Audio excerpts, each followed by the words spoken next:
Hello, in this video I will show you what could be one of the causes if you have a problem with the auxiliary heater on your Mercedes E-Class W212. One of the causes could be a blown fuse, so here in the video I will show you the location of the fuses for the auxiliary heater.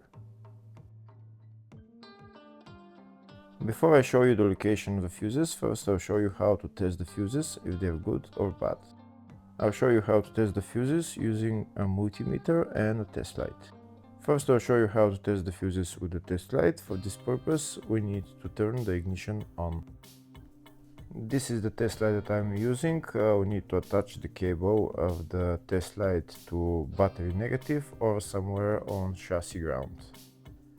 Then we're going to start testing the fuses with the test light. On the fuses there is two pins, you can see them right there before the 30 and after the 30. There's two pins where we touch them with the test light, and if both pins light up, that means the fuse is good. If only one pin lights up, that means the fuse is bad.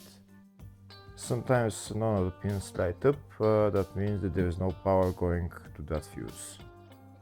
Next, I'll show you how to test the fuses with a multimeter. This is what the fuse looks like. You can see that contact in the middle that is connecting to the two pins. This is the contact that shows if the fuse is good or bad. If the contact is burnt, that means the fuse is bad. If it's if it's connected, that means it's good. When we test the fuses, we should measure resistance with the multimeter. So when we turn the multimeter on, we should turn it to 20k ohms. When measuring the fuses, the resistance should be very close to zero. We'll start now testing each fuse. First, we'll touch both cables together of the multimeter just to see if it measures resistance. You can see there is no resistance in the cables, but it measures 0 ohms. Now we'll start measuring the first fuse, and we'll see what will show. It's showing 0 ohms, so that means this fuse is good.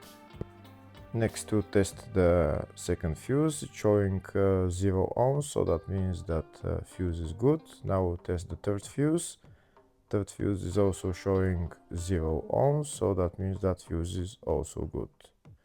Next, we'll test the fourth fuse, and it doesn't show 0 ohms, it says 0L, which means open circuit. That means that fuse should be bad. Now we'll see what the condition of the fuse is visually. We can see that contact in the middle that's connecting to the two pins is broken, so that's why it's showing open circuit. That means the fuse is bad, so it needs to be replaced.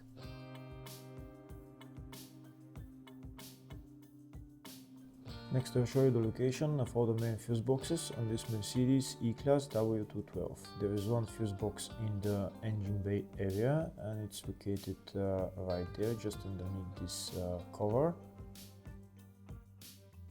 You need to lift this cover, and then you see the fuse box underneath, and that's the fuse box right there.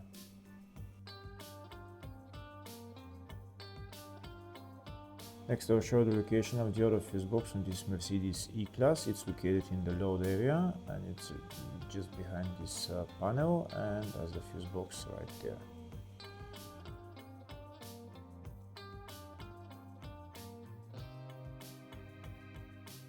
Next, I'll show you a diagram of the two fuse boxes. One of the fuse boxes is in the engine bay area, and the other one is in the load area.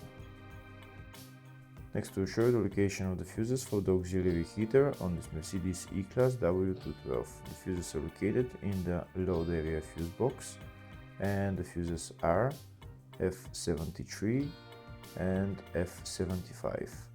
Hopefully the video was helpful. Please like and comment on the video and subscribe to the channel. Thank you.